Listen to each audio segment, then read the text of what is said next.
nature friends. Today is there's another exciting moment of nature fun.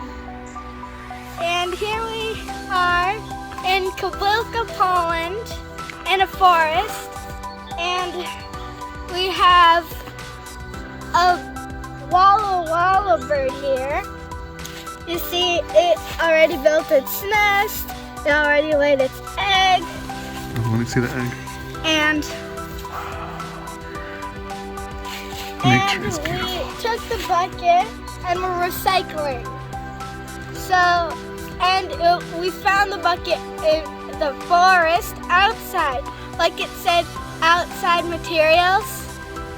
And so we made it into a nest, and then a walla bird came and took it, and already has laid an egg. Look, it's got beady eyes.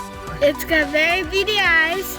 You can only see it on these kind of trees with like green moss, lots of green moss, and they have close materials by, so they can have food and materials to make their home.